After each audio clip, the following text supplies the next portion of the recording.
Dunque, cominciamo. Lei si è occupato di questo maxi processo di Palermo. Cosa ha fatto in questo maxi processo di Palermo? Ma io ero uno dei giudici istruttori, inizialmente eravamo quattro, che abbiamo raccolto le dichiarazioni di tutti i collaboratori che sono stati utilizzati in questo processo, Buscetta principalmente, ma anche tanti altri collaboratori minori che hanno dato un apporto dal punto di vista giudiziario, strettamente giudiziario, non meno consistente di quello di Buscetta. E poi ho redatto nell'estate dell'85, ho redatto il provvedimento conclusivo del processo che va come ordinanza, maxi ordinanza, sulla base della quale si è svolto poi il giudizio di primo grado. Conosce bene gli imputati? Beh, pressoché tutti gli imputati. Quanti ci sono? Gli imputati del maxi processo erano circa 800. Ne furono rinviati a giudizio 475. Beh, tra questi 475 ce n'è uno che ci interessa, è un tale Vittorio Mangano. Lei lo conosce, ha avuto a che fare con Sì, lui? Vittorio Mangano l'ho conosciuto anche in periodo antecedente al maxi processo, precisamente negli anni fra il 75 e l'80. Ricordo di aver istruito un procedimento che riguardava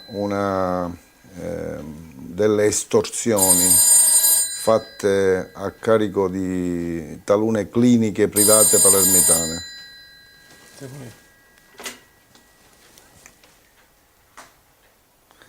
Ah, pronto, se possiamo sospendere un istante. Pronto, Nino? Senti, volevo sapere com'è andata stamattina. Tu coupes. Sì, Je reprends la question. Ouais, tu comprends.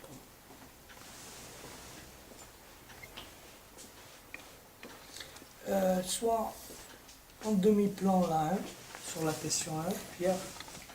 Plus serré là. Plus près, ouais. sì. Hein? Ma- Un peu plus serré. Comme tu m'as fait le dernier plan, comme ça. Voilà, un peu plus serré. C'est bon. Je suis en gros plan. Pas très gros plan, hein. Je suis comme ça. Un peu plus. Ouais, ok. Un peu plus large. À peine. Exactement, quand tu veux. Ok. Dunque, tra questi centinaia di imputati c'è uno che ci interessano, è un tale Vittorio Mangano. Lei l'ha conosciuto? Sì, Vittorio Mangano l'ho conosciuto in epoca addirittura antecedente al maxi processo, perché fra il 74 e il 75 Vittorio Mangano restò coinvolto in un'altra indagine che riguardava talune estorsioni fatte in danno di talune cliniche private palermitane, che presentavano una caratteristica particolare. Ai titolari di queste cliniche venivano inviati dei cartoni con all'interno una testa di cane mozzata. L'indagine fu particolarmente fortunata perché attraverso la marca dei cartoni e attraverso dei numeri che sui cartoni usava mettere la casa produttrice, si poté rapidamente individuare chi li aveva acquistati e attraverso un'ispezione fatta in un giardino di una salumeria, un negozio di vendita di salumi, che risultava aver acquistato questi cartoni, si scoprirono all'interno, sepolti in questo giardino, i cani con la testa mozzata. Vittorio Mangano restò coinvolto in questa inchiesta perché venne accertata la sua presenza in quel periodo come ospite o qualcosa del genere. I miei ricordi sono un po' affievoliti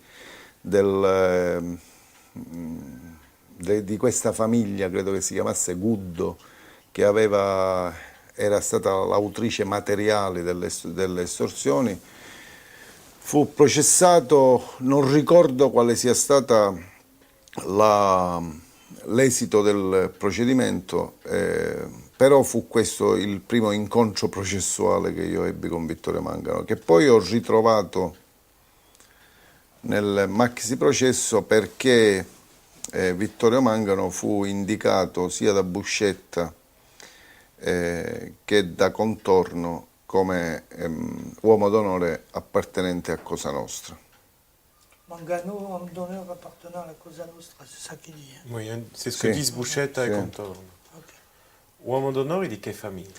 L'uomo d'onore della famiglia di Pippo Calò, cioè di quel personaggio capo della famiglia di Portanuova, famiglia alla quale originariamente faceva parte lo stesso Buscetta.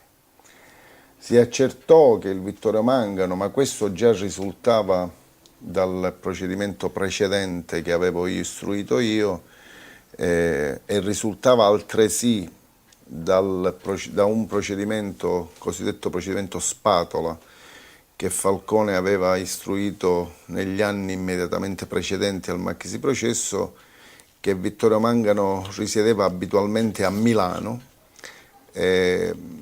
città da dove, come risultò da numerose intercettazioni telefoniche, costituiva un terminale del traffico di droga, di traffici di droga che conducevano le famiglie palermitane. E questo Mangano Vittorio faceva traffico di droga a Milano? Il Mangano di droga, il Vittorio Mangano, se ci vogliamo limitare a quelle che furono le emergenze probatorie più importanti, risulta l'interlocutore di una telefonata intercorsa fra Milano e Palermo, nel corso della quale lui, conversando con altro personaggio delle famiglie mafiose palermitane, preannuncia o tratta l'arrivo di una partita di eroina chiamata alternativamente, secondo il linguaggio convenzionale che si usa nelle intercettazioni telefoniche, come magliette o cavalli. Il Mangano è stato poi sottoposto al processo dibattimentale ed è stato condannato proprio per questo traffico di droga. Credo che non venne condannato per associazione mafiosa, bensì per associazione semplice, e riportò in primo grado una pena di 13 anni e 4 mesi di reclusione. In quelle année c'était ça? In che anno era? In che anno riportò questa condanna? Sì. Riportò questa condanna in primo grado nel 1900, all'inizio del 1988. Ne aveva già scontato un buon numero di questa condanna. In appello, per le notizie che io ho, la pena è stata sensibilmente ridotta. Dunque, quando Mangano al telefono parlava di droga diceva cavalli? Diceva cavalli e diceva magliette talvolta. Perché c'è, se ricordo bene, nell'inchiesta della San Valentino un'intercettazione tra lui e Marcello Dell'Utri in cui si parla di cavalli. Sì, comunque non è la prima volta che viene utilizzata. Probabilmente, non so se si tratti della stessa intercettazione, se mi consente di consultare.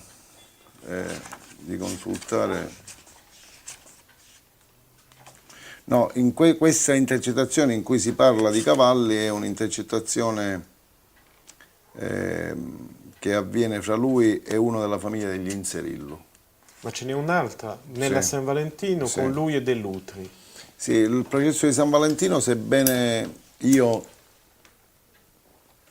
l'abbia gestito per qualche mese, poiché mi fu assegnato a Palermo allorché i giudici romani si dichiararono incompetenti, lo trasmisero a Palermo, io mi limitai a sollevare a mia volta un conflitto di competenza davanti alla Cassazione, conflitto di competenza che fu accolto, quindi il processo ritornò a Roma o a Milano, in questo momento non lo ricordo, conseguentemente non è un processo che io conosca bene in tutti i suoi dettagli perché appunto non l'ho istruito, mi sono dichiarato incompetente. Comunque lei, in quanto esperto, lei può dire che quando Mangano parla di cavalli al telefono vuol dire droga. Sì, tra l'altro questa tesi dei cavalli che vogliono dire droga è una tesi che fu asseverata nella nostra ordinanza istruttoria e che poi fu accolta a dibattimento, tant'è che Mangano fu condannato al dibattimento del maxiprocesso per traffico di droga. Fu condannato esattamente a 13 anni e 4 mesi di reclusione, più 70.000 lire, 70 milioni di multa, e la sentenza di Corte d'Appello confermò queste decisioni del primo grado, e sebbene da quanto io rilevo dalle carte vi sia stata una sensibile riduzione della pena. E Dell'Utri non c'entra in questa storia? Dell'Utri non è stato imputato del maxi processo per quanto io ne ricordi. So che esistono indagini che lo riguardano e che riguardano insieme Mangano. A Palermo? Sì, credo che ci sia un'indagine che attualmente è a Palermo con il vecchio rito processuale nelle mani del giudice istruttore, ma non ne conosco i particolari. Dell'Utri, Marcello Dell'Utri o Alberto Dell'Utri? Les deux. Non ne conosco i particolari, potrei consultare avendo preso qualche appunto, cioè si parla di Dell'Utri, Marcello e Alberto, entrambi. Sì. I fratelli? Sì. Quelli della Publitalia, insomma. Sì. E tornando a Mangano, le connessioni tra Mangano e Dell'Utri...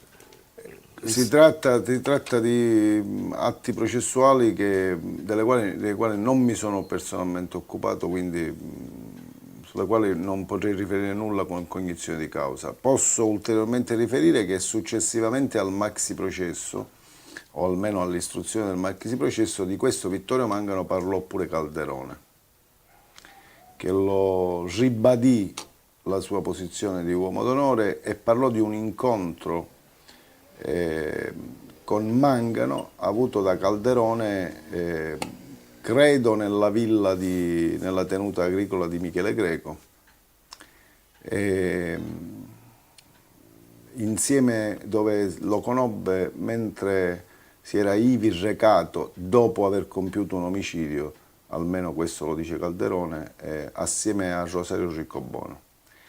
Dello stesso Mangano ha parlato anche a lungo un pentito minore, che è recentemente deceduto, un certo Calzetta, il quale ha parlato dei rapporti fra questo detto Mangano e una delle famiglie di Corso dei Mille, la famiglia Zancla, i cui esponenti furono tutti sottoposti erano tutti imputati nel maxi processo.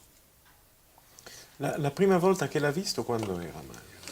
La prima volta che l'ho visto, anche se fisicamente non lo ricordo, l'ho visto fra il 70 e il 75. Per l'interrogatorio? Per l'interrogatorio, sì. E dopo è stato arrestato? Fu arrestato fra il 70 e il 75. Fisicamente non ricordo il momento in cui lo vidi nel corso del maxi processo, perché non ricordo neanche di averlo interrogato personalmente io. Comunque si tratta di ricordi che cominciano ad essere un po' sbiaditi in considerazione del fatto che sono passati abbondantemente 10 anni, quasi 10 anni. Il a été arrêté à Milan ou à Palermo? A Palermo la première fois? Ah, la première fois. La Sì, prima a volta. Palermo, sì, la prima volta sicuramente a Palermo. Quando? A che epoca? Fra il 70 e il 75. 75. 75. E dopo, cioè fra il 75 e l'80. Fra il 75 e l'80. Probabilmente sarà stato a metà strada fra il 75 e l'80. Ma lui viveva già a Milano? Beh, lui sicuramente era dimorante a Milano, anche se risultò, lui stesso affermava di spostarsi frequentemente tra Milano e Palermo. E si sa cosa faceva? Lei sa cosa faceva a Milano? A Milano credo che lui dichiarò di gestire un'agenzia ippica o qualcosa del genere. Si è parlato anche di... Comunque che avesse questa passione di cavalli risulta effettivamente a verità, perché anche nel processo, questo delle estorsioni di cui ho parlato, non ricordo a che proposito venivano fuori dei cavalli, effettivamente cavalli, non cavalli come parola che mascherava il traffico di stupefacenti. Sì, ma quella conversazione con De Lutri poteva anche trattarsi di cavalli. Beh, nella conversazione inserita nel maxi processo, se non pigli errore, si parla di cavalli che dovevano essere mandati in un albergo, quindi non credo albergo. che potesse trattarsi effettivamente di cavalli. Se qualcuno mi deve recapitare 2 cavalli, me li recapita all'ippodromo o comunque al maneggio, non certamente dentro l'albergo. In un albergo dove?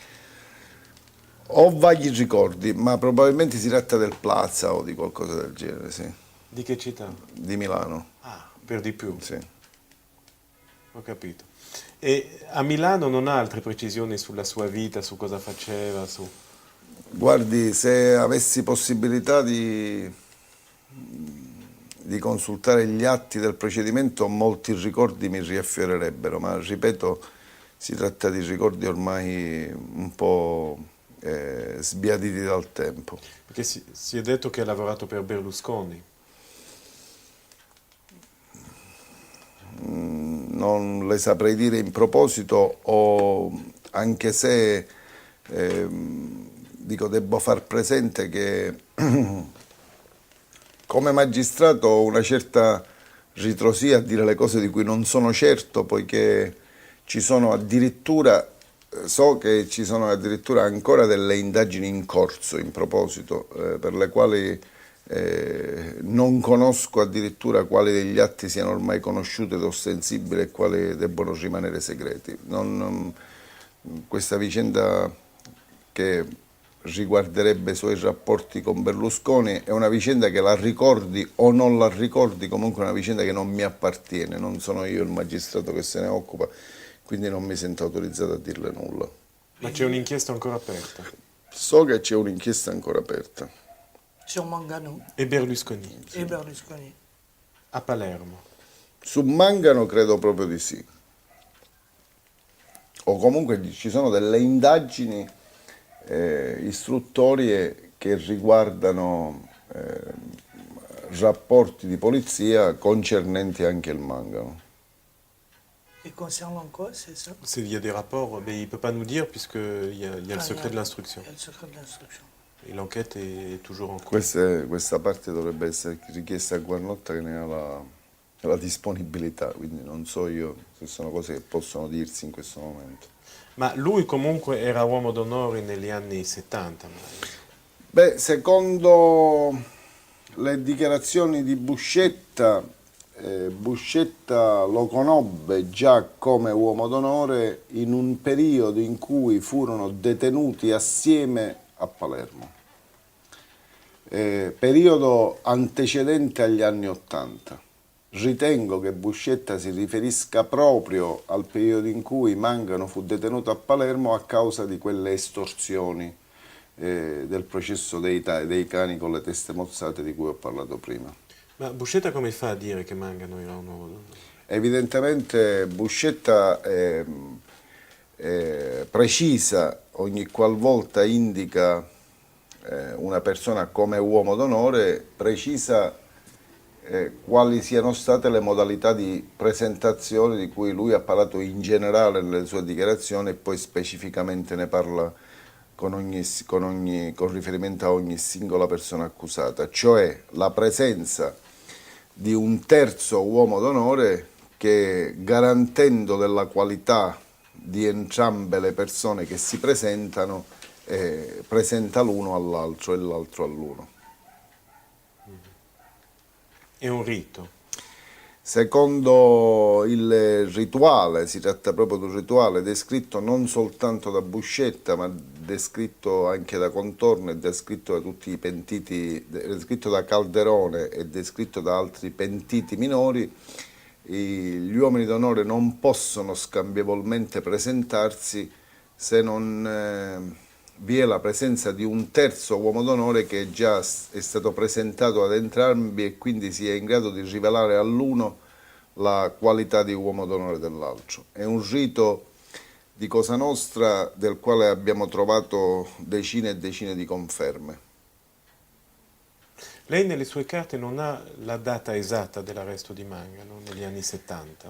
Guardi, le posso dire che non ho la data esatta dell'arresto di Mangano perché mi manca il documento, però Buscetta parla di un incontro avvenuto nel carcere con Mangano, nel carcere di Palermo, un incontro avvenuto nel 1977.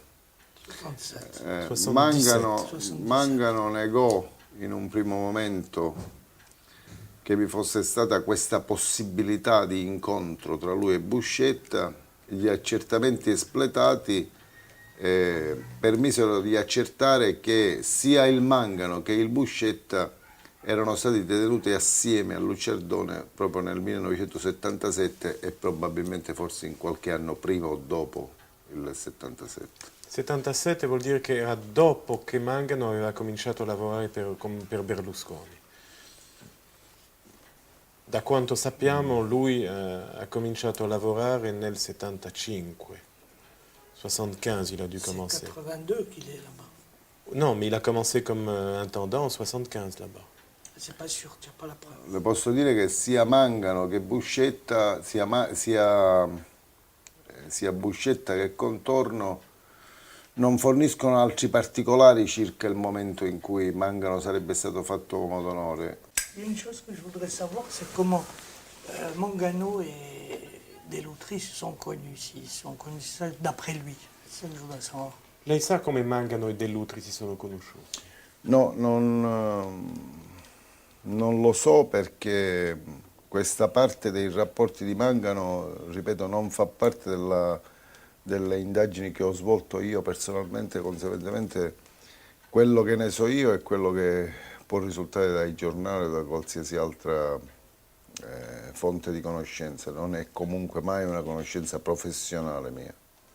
E sul punto peraltro non ho ricordi. Parce qu'ils sont de Palerme tous les deux, d'après vous. Sono di Palermo tutti e due. C'est possible? Non è una considerazione che induce ad alcuna conclusione perché Palermo è una città, direttamente come ad esempio Catania, dove le famiglie mafiose erano composte di non più di una trentina di persone, almeno originariamente, in cui gli uomini di onore ufficiali sfioravano le 2000 persone, secondo quanto ci racconta ad esempio Calderone. Quindi il fatto che fossero di Palermo tutte e due non è detto che si conoscessero. Sì, ma c'è tempo. un socio di Dell'Utri, un tale Filippo Rapisarda, che dice che ha conosciuto Dell'Utri tramite qualcuno della famiglia di Stefano Bontate. Per quello. Guardi, Mangano era della famiglia di Portanuova, cioè la famiglia di Calò. Comunque, considerando che Cosa Nostra c'è una macchina vostra, una Renault qui di fronte? Sì. Ho capito. la stanno portando via. No, che devo dire alla vigilessa di lasciarla? Sì, gli dice se... vostra. Vabbè, ammesso che la vigilessa la lascia, perché lo sai che se le portano tutte queste macchine. Ma se le portano via? Eh sì, perché qui davanti non si può posteggiare. Ti rompi la macchina. Oh. Attends, je vais y aller.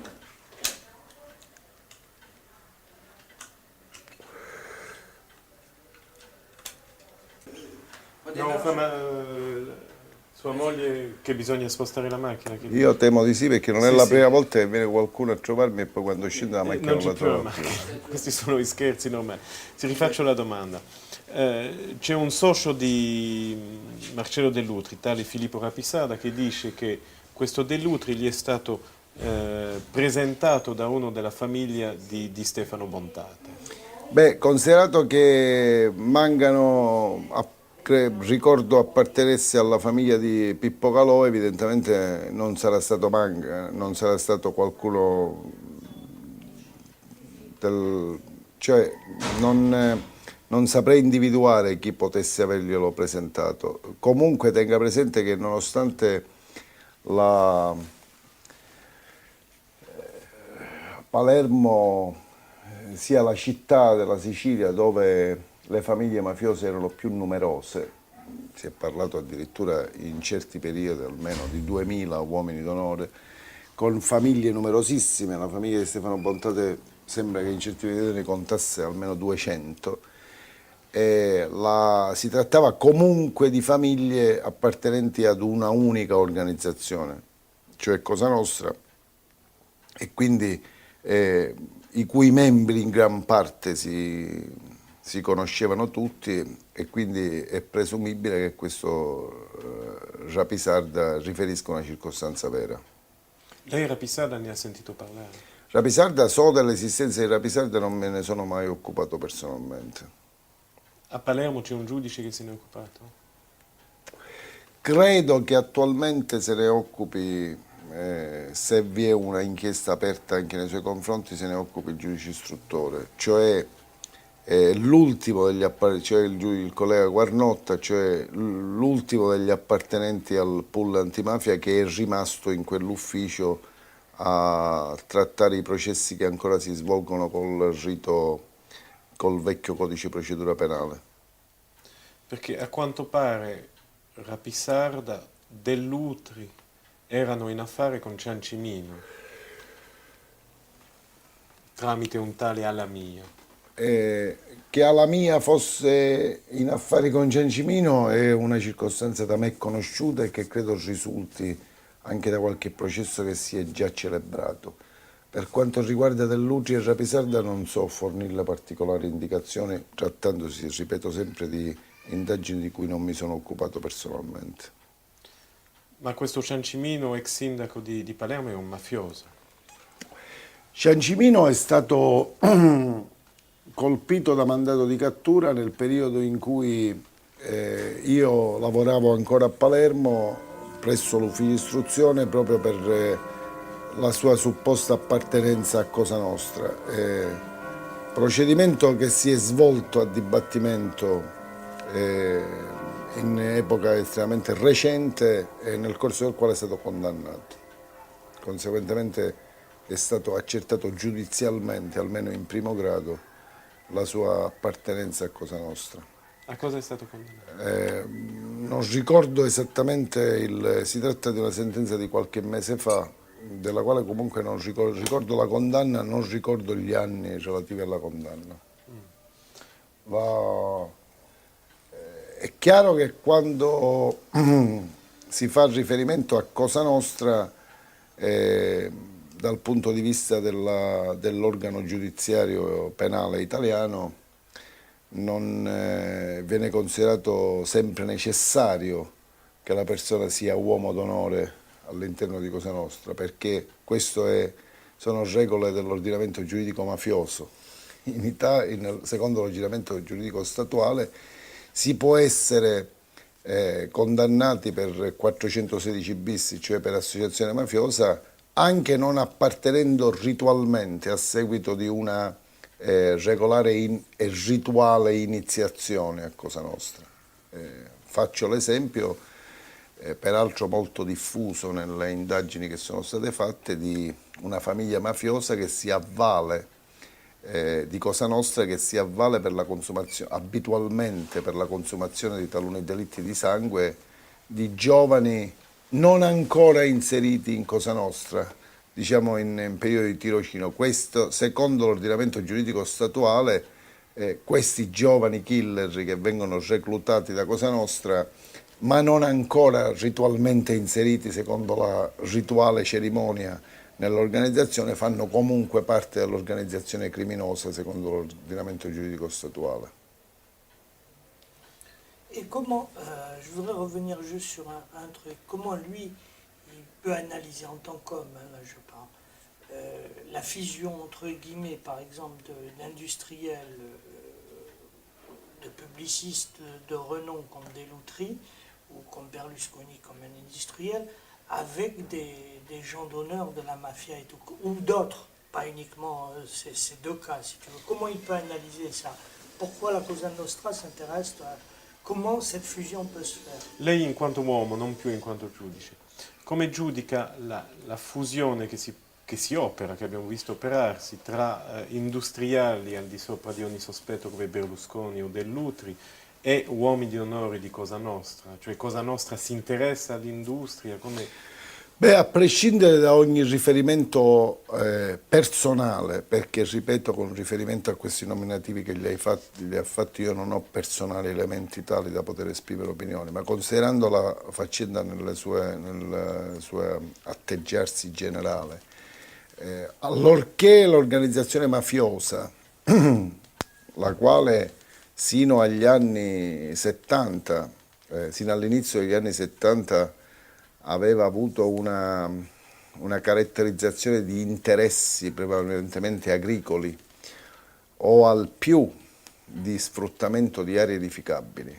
All'inizio degli anni 70 in poi Cosa Nostra cominciò a diventare una impresa anch'essa, un'impresa nel senso che attraverso l'inserimento sempre più notevole, che a un certo punto diventò addirittura monopolistico nel traffico di sostanze stupefacenti, Cosa Nostra cominciò a gestire una massa enorme di capitali. Dei quali naturalmente cercò lo sbocco. Cercò lo sbocco perché questi capitali in parte venivano esportati o depositati all'estero, e allora così si spiega la vicinanza fra elementi di Cosa Nostra e certi finanzieri che si occupavano di questi movimenti di capitali. Contestualmente Cosa Nostra cominciò a porsi il problema e ad effettuare degli investimenti leciti o paraleciti, come noi li chiamiamo, di capitali.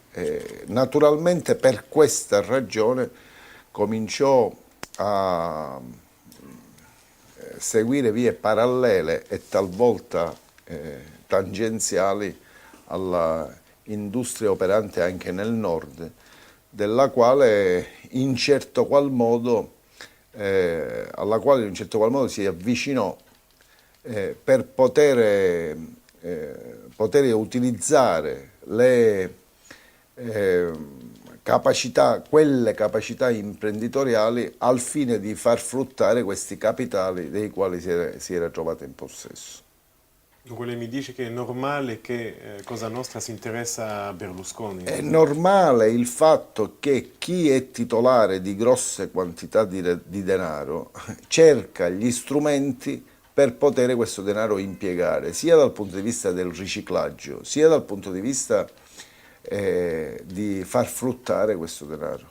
Naturalmente queste esigenze, queste necessità alle quali l'organizzazione criminosa a un certo punto della sua vita storica si è trovata di fronte, hanno portato ad una naturale ricerca degli strumenti industriali e degli strumenti commerciali per dove far trovare uno sbocco a questi capitali, e quindi non mi meraviglia affatto che a un certo punto della sua storia Cosa Nostra si è trovata in contatto con questi ambienti industriali.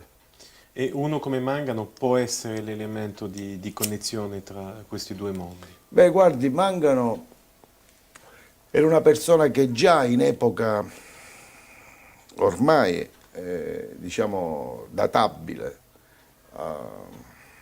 abbondantemente di 2 decenni almeno, era una persona che già operava a Milano, era inserita in qualche modo in un'attività commerciale. È chiaro che era una delle persone, vorrei dire anche una delle poche persone di Cosa Nostra, che erano in grado di gestire questi rapporti. Però lui si occupava anche di traffico di droga, l'abbiamo visto, ma anche di sequestro di persone. Ma tutti quei mafiosi che in quegli anni, siamo probabilmente alla fine degli anni 60 e inizio degli anni 70, che approdarono a Milano, e fra questi non dimentichiamo che c'è pure Luciano Liggio, cercarono di procurarsi quei capitali che poi investirono nel traffico delle sostanze stupefacenti anche con i sequestri di persona. Lo stesso Luciano Ligio fu coinvolto in alcuni clamorosi processi che riguardavano sequestri di persona. Non ricordo se si trattasse ad esempio di quello di Rossi di Montelera, ma probabilmente fu proprio uno di questi. E diversi personaggi che ancora ritroviamo come protagonisti di vicende mafiose a Milano si dedicarono a questo tipo di attività che invece, salvo alcuni fatti clamorosi che costituiscono comunque l'eccezione, sequestri di persona che invece a un certo punto Cosa Nostra si diede come regola di non gestire mai in Sicilia. Un investigatore ci ha detto che al momento in cui Mangano lavorava per Berlusconi c'è stato un sequestro, non a casa di Berlusconi, però di un invitato che usciva dalla casa di Berlusconi. Non sono a conoscenza di questo episodio. E questo sequestro fu fu implicato dentro tale Pietro Verdengo. Ritengo possa trattarsi, anche perché non ne conosco altri con questo nome, del mafioso che è stato protagonista di alcune vicende che hanno avuto estremo risalto di stampa in questi ultimi tempi, cioè del Pietro Vernengo, appartenente alla famiglia mafiosa, credo, di Santa Maria di Gesù, che è stato condannato all'ergastolo nel maxi processo con sentenza confermata in appello. Era imputato addirittura, credo che di 99 omicidi, e per qualcuno di essi è stato condannato. Pietro Vernengo, personaggio che fu sicuramente uno dei più importanti del maxi processo, fra quelli coinvolti sia nel traffico dei tabacchi lavorati esteri all'inizio e nel traffico delle sostanze stupefacenti poi. Anzi, credo che un congiunto di Pietro Vernengo sia quel di Salvo che risultò titolare di una delle raffinerie di droga scoperte a Palermo, proprio nella città di Palermo e precisamente nella zona di Romagnolo, Acqua dei Corsari. Una raffineria che fu scoperta mentre era ancora in funzione. Avete detto maxi processo, cioè Vernengo è stato giudicato con Mangano. Vernengo è stato giudicato nel maxi processo con Mangano. Loro due si conoscevano? Non lo ricordo se sono state fatte domande del genere o accertamenti di questo genere. Il y a une chose sur laquelle je voudrais revenir. Donc, il considère en gros que Mangano, c'est plus ou moins un poisson pilote. Mangano è più o meno un pesce pilota, non so come si dice, un'avanguardia. Sì, guardi, le posso dire che era uno di quei personaggi che, ecco, erano i ponti, le teste di ponte dell'organizzazione mafiosa nel nord Italia. Ce n'erano parecchi, ma non moltissimi, almeno fra quelli individuati. Altro personaggio che risiedeva stabilmente a Milano è uno dei Bono, credo che Alfredo Bono, che nonostante fosse capo della famiglia di Bolognetta, che è un paese vicino a Palermo, risiedeva abitualmente a Milano. Nel maxi processo in realtà devo dire Mangano non appare come uno degli imputati principali. Non c'è dubbio comunque che almeno con riferimento al maxi processo è un personaggio che suscitò parecchio interesse anche per questo suo ruolo un po' diverso da quello attinente specificamente alla mafia militare, anche se le dichiarazioni di Calderone lo indicano anche come uno che non disdegnava neanche questo ruolo militare all'interno dell'organizzazione mafiosa. Se mal non ricordo, Calderone parla di un incontro con Mangano avvenuto in un fondo di Stefano Bontate, dove il Mangano e Rosario Riccobono, sopravvenuti nel frangente si dicevano reduci da un'operazione di sangue o qualcosa del genere. Devo dire che l'esito processuale però delle dichiarazioni di Calderone è stato un esito deludente, poiché dal punto di vista strettamente giudiziario, cioè delle condanne con riferimento agli accusati, delle dichiarazioni di Calderone è rimasto ben poco. È rimasto ben poco probabilmente perché in concomitanza con le dichiarazioni di Calderone è sopravvenuta quella dirompente sentenza o decisione della Suprema Corte di Cassazione, la quale ha disconosciuto l'unitarietà dell'organizzazione criminosa Cosa Nostra, sostenendo che trattavasi invece di tante famiglie o tante organizzazioni aventi ognuna una propria collocazione territoriale, cosicché il procedimento derivante dalla dichiarazione di Calderone è stato spezzettato, credo, in 10 o 12 tronconi, pochi dei quali restano ancora in piedi e nessuno dei quali credo abbia avuto sino ad ora un esito dibattimentale definitivo e soddisfacente dal punto di vista dell'accusa. L'incidente? Dunque Mangano era uno capace di partecipare a azioni militari. Secondo le dichiarazioni di Calderone, sì.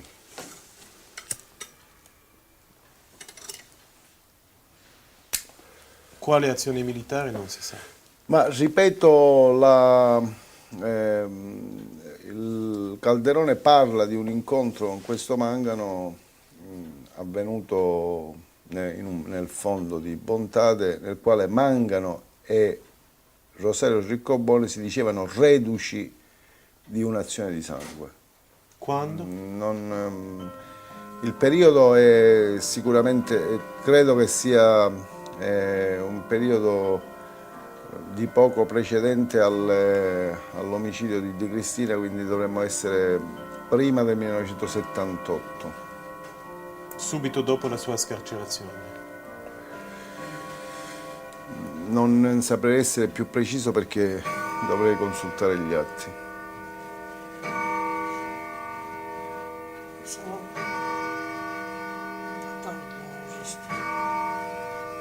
È citato in questo libro di Arlacchis questo episodio. Sì. Sì. Dice. Tu fais les plans de coupe de là-bas, s'il te plaît? Ne parla una sola volta in questo libro Calderone.